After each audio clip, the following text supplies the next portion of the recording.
ایک دن فجر کی نماز کے بعد فاطمہ رضی اللہ تعالی عنہا نے دھیان دیا کہ ان کی ماں خدیجہ پھوٹ پھوٹ کر رو رہی ہیں۔ حضرت فاطمہ رضی اللہ تعالی عنہا اپنی ماں کے پاس جا کر بیٹھیں اور ان کی ماں کا رونا بند کرانے کی کوشش کی، لیکن خدیجہ رضی اللہ تعالی عنہا کا رونا جیسے رک ہی نہیں رہا تھا۔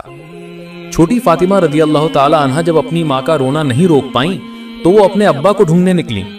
انہوں نے دیکھا کہ کعبہ کے سامنے نبی بیٹھ کر ذکر کر رہے ہیں۔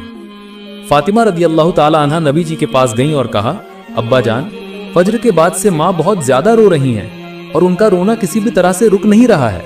میں نے بہت کوشش کی ان کا رونا بند کرانے کی، لیکن ماں کسی کی کوئی بات نہیں سن رہی ہیں۔ چھوٹی بیٹی فاطمہ کے منہ سے ایسی بات سننے کے بعد نبی جی نے اور دیر نہیں کی، وہ فاطمہ کو لے کر گھر آئے اور خدیجہ کے پاس جا کر بیٹھ گئے۔ خدیجہ رضی اللہ تعالی عنہا نے کہا، یا رسول اللہ، میں قبر کے بارے میں سوچ کر رو رہی ہوں۔ مجھے محسوس ہو رہا ہے کہ میرا وقت شاید آ گیا ہے۔ اس اندھیری قبر میں کیسے رہوں گی جہاں کوئی سنگی ساتھی نہیں ہوگا؟ میں اس قبر کے بارے میں سوچ کر اپنا رونا روک نہیں پا رہی ہوں۔ رسول اللہ صلی اللہ علیہ وسلم نے فرمایا، خدیجہ، تم چنتا مت کرو، اللہ رب العالمین نے تمہیں خود سلام بھیجا ہے۔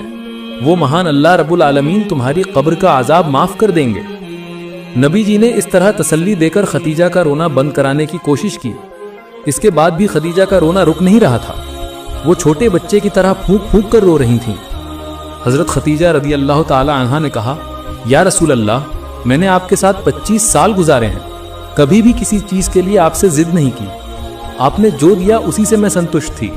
آج میں آپ سے 3 چیزیں مانگوں گی، کیا آپ مجھے دیں گے؟ نبی جی آنسو بھری نظروں سے خدیجہ کی طرف دیکھ رہے تھے اور نرم آواز میں خدیجہ سے بولے، ہے خدیجہ، تم بتاؤ کیا چاہتی ہو؟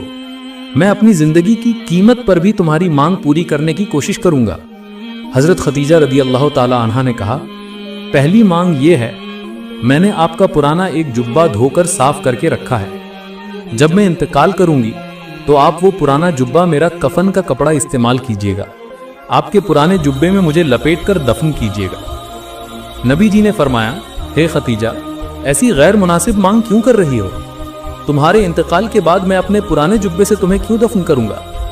اس سے تو مکہ کے لوگ کہنے لگیں گے کہ ایک اثردار اور دھنی مہیلا جو کبھی مکہ میں سب سے بڑی دھنی ویاپاری تھی، اس مہیلا کی موت پر ایک نیا کپڑا بھی نہیں ملا، شوہر کے پرانے جبے میں اسے دفن کیا گیا ہے، تم ایسی مانگ کیوں کر رہی ہو؟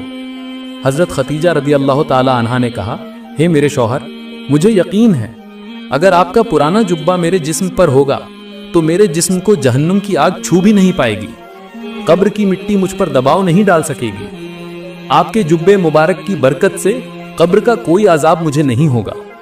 رسول اللہ صلی اللہ علیہ وسلم نے فرمایا، خدیجہ، تم جیسا چاہتی ہو ویسا ہی ہوگا، میں اپنے پرانے جبے سے ہی تمہیں دفن کروں گا۔ دوسری مانگ یہ ہے، جب مجھے قبر میں اتارا جائے گا آپ اپنے ہاتھوں سے مجھے گود میں لے کر قبر میں اتاریے گا۔ تیسری مانگ یہ ہے، جب تک میری قبر میں منکر نکیر داخل نہ ہو جائیں تب تک آپ میری قبر کے پاس سے جائیے گا نہیں، کیونکہ منکر نکیر آ کر اگر مجھ سے 3 سوال کریں گے تو میں خدیجہ ان سوالوں کا جواب کیسے دوں گی؟ آپ میری قبر کے پاس کھڑے رہیے گا، میری طرف سے آپ خود میرے سوالوں کا جواب دیجیے گا۔ رسول اللہ صلی اللہ علیہ وسلم نے خدیجہ سے فرمایا، اے خدیجہ، تمہاری سبھی مانگیں میں پوری کروں گا انشاءاللہ۔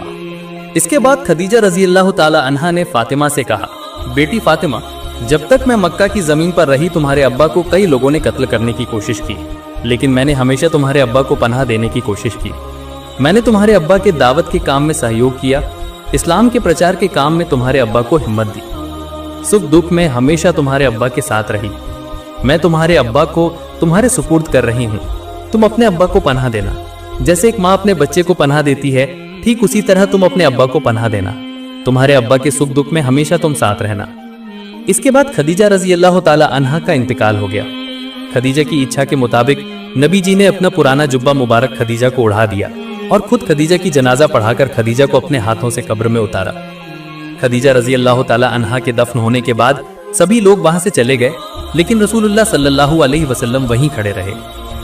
حضرت ابوبکر رضی اللہ تعالی عنہ نے کہا، یا رسول اللہ، سبھی تو چلے گئے ہیں، آپ بھی گھر چلیے۔ نبی جی نے فرمایا، ابوبکر، میں گھر نہیں جاؤں گا، جب تک منکر نکیر اس قبر میں نہیں آتے تب تک میں گھر نہیں جاؤں گا، کیونکہ میں نے اپنی خدیجہ کو وعدہ دیا ہے